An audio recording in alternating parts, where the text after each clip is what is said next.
What's going on? This is finally Cedric. This is my first video on my new website / podcast. I'm gonna call it Finally Cedric. So welcome.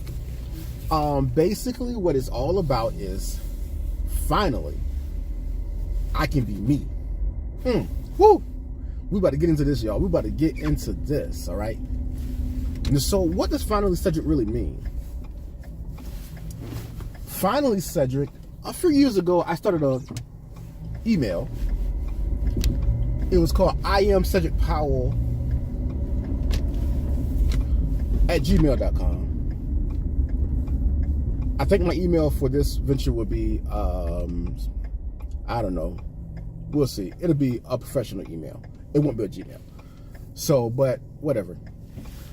But I started that email because I said I am Cedric Powell because it's just simple. It's just I am Cedric Powell. That's it. You know what I'm saying? Ain't no, how people, put different things on the email, et cetera, et cetera, et cetera, which is fine, right? Whatever, Flyboy John or whatever, whatever, right? But no, plain, I am Cedric Powell. So at gmail.com because, that's just who I am, plain and simple. I'm just going to tell you who I am and that's it, right? So I said finally Cedric because I did not fulfill the promise of that email, really. I wasn't, frankly, out in the open, straight up, like me. Because, as you can probably tell, I have some dental issues, which came from a lot of struggle and pain in my life. I'm not going to discuss it right now, maybe not, but I didn't want to be seen on video. I didn't want to be seen on pictures and things of that nature, because it didn't really represent who I was. It only represented what I've been through. And now, finally, Cedric is like, you know what? I'm just going to come out and tell my story, because in a picture, you can't tell your story. People don't know why you're jacked up in a picture, or they don't know why you're jacked up in a video or whatever, right? You're going to have to tell your story over and over again.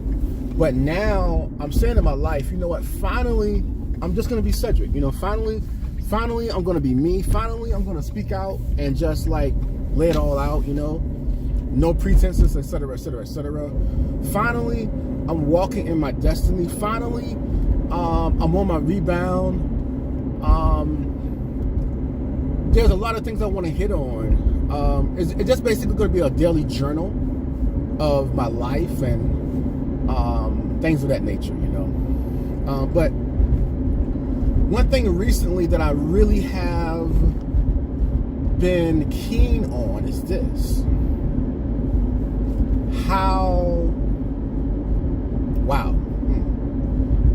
It's powerful.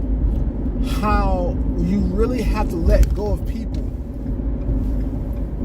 You really have to get to the place in your life where you surround yourself with people who are for you and not against you.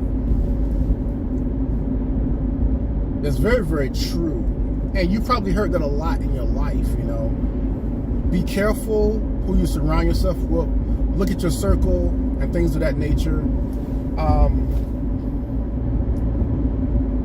And wow, the more that I live, the more that you see that it's true.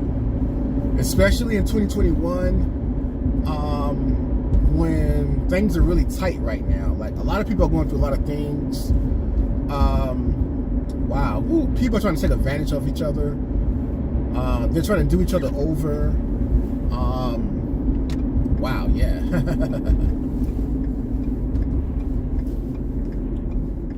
So whether you're in a relationship, it could be family, it could be church, it could be a lot of different things, Everybody's not for you. And, that's what I had to find out.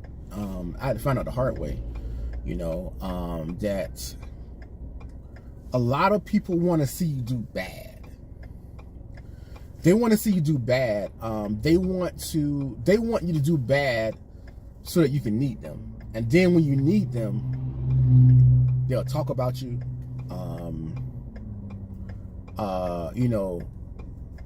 They'll call you out, they'll call you names and things of that nature because you need them, you know. So then they'll be like, oh, such and such, oh yeah, you need help. Yeah, I'm gonna help you. So then they feel good because they helped you. But when you really needed them and you asked for their help in different ways, or you cried out to them, they wouldn't help you in the way that you needed the help, right? They judged you, they looked down on you, they called you names, they called you out, and then you actually did need them because they didn't help you when they were supposed to, you know?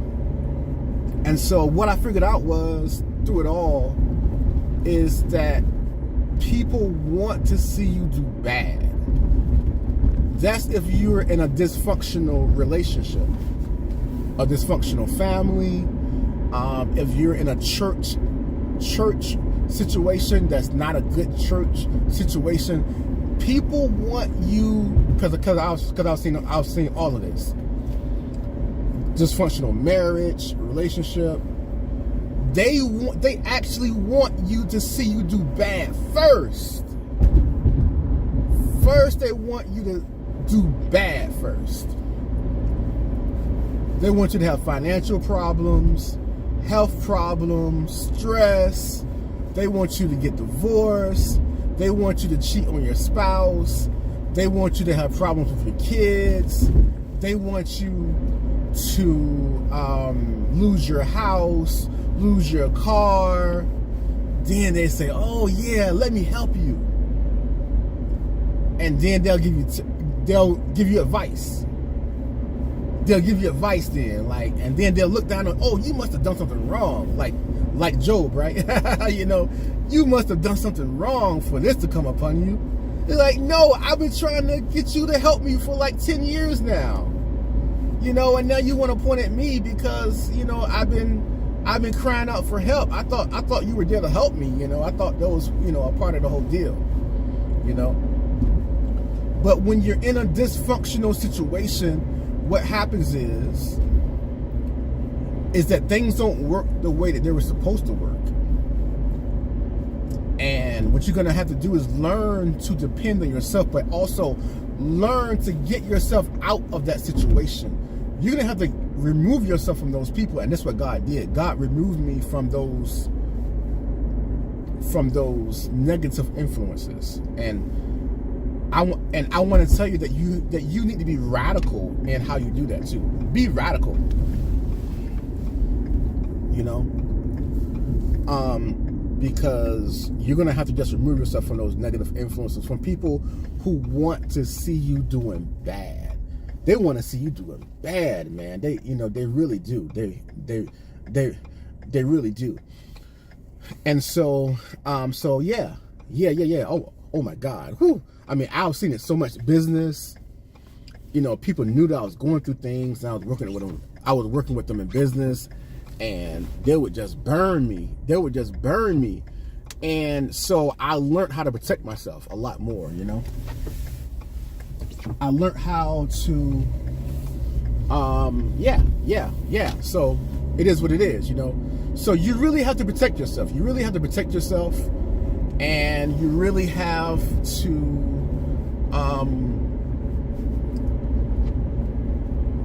get away from the dysfunction if you want something good in life. And that's where I am right now. What is it? May the 4th, May the 5th. Oh, y'all, I'm enjoying life so much. Actually, this is my last day where I'm going to be like working really, really hard, like because I'm moving right now. Oh God, y'all, I'm so happy. I'm so happy to be moving. So happy. Moving to Raleigh, North Carolina. Right now, I'm in Michigan right now. Had a great day. It was just, you know, I'm doing a lot because this is how my life is really like. I have too much on me. I have too much on me while I'm in my process, you know what I'm saying? But it's okay. It's okay, you know. I am in my process. So once I get my process down, my shoulders will be a lot stronger than what they are right now. But yeah, y'all, I'm coming through a lot. I'm coming through a lot in life, and I'm just so thankful that I'm here. I'm thankful for this opportunity to make things better in my life. I have a 9-year-old son, so I've been busy just trying to make sure that he's okay and everything like that. And it's been a great journey here in Grand Rapids, Michigan, where I reside right now. It's been a great journey. It has. God had to bring us here in order for me to learn a lot of things and to get me ready for the next chapter in my life. So if you're going to go to that next chapter in your life, you're going to definitely have to be careful who you associate yourself with. I was talking to a young lady about a year ago. She is like a super young lady. The world is in front of her. She works hard. She's like really great at what she does. And she got caught up in some things. I was like, wow, yeah, whoa. And you would never know that she got caught up in these things, right? And what I told her was, I said, you know what? For the last 10 years, I've been through a lot of stuff in the last 10 years. And what I learned is that you never know where you will be in 10 years. If you'd have told me that I would have been through the things that I've been through in the last 10 years, I'd have said, no, you must be, no, not me. Because at the time, I was planning with my wife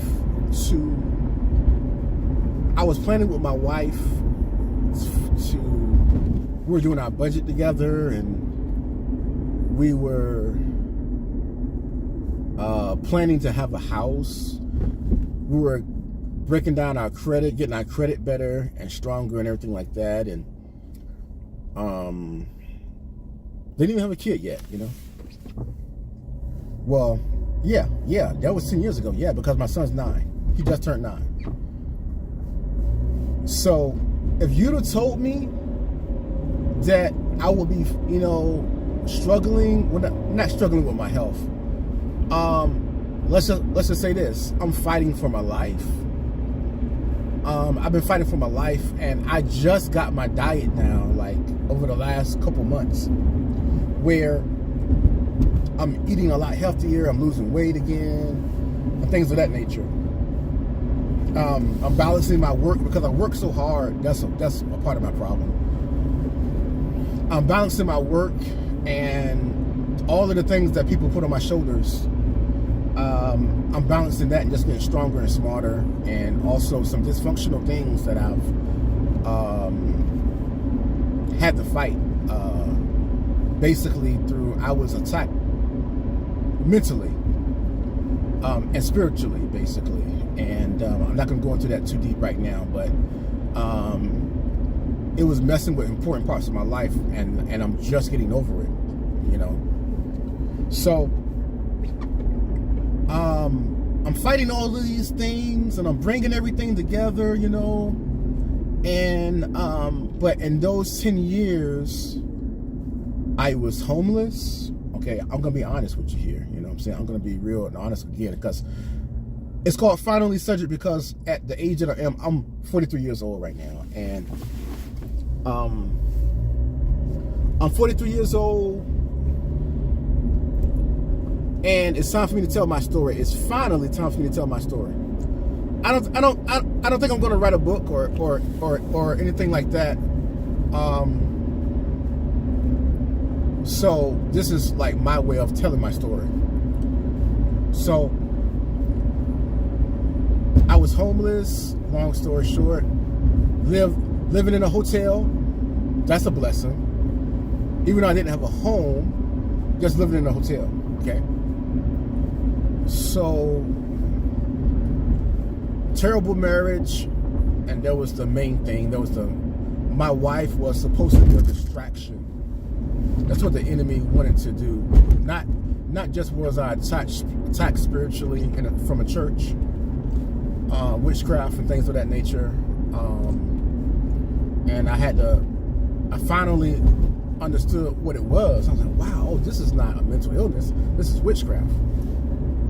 So I began to get better and better and better because of that, because I knew what it was and used God and, you know, to overcome those things. But I was fighting my wife at the same time, y'all. Fighting my wife at the same time. So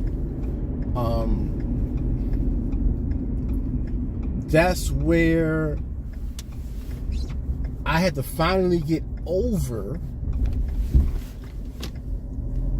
being a part of a dysfunctional family, being a part of a dysfunctional church.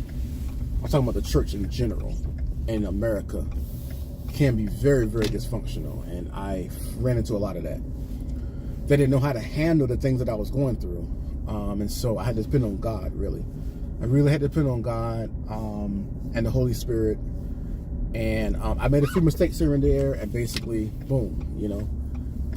But now I'm so much better. I thank God. I thank God I'm so much better, you know. And yeah, so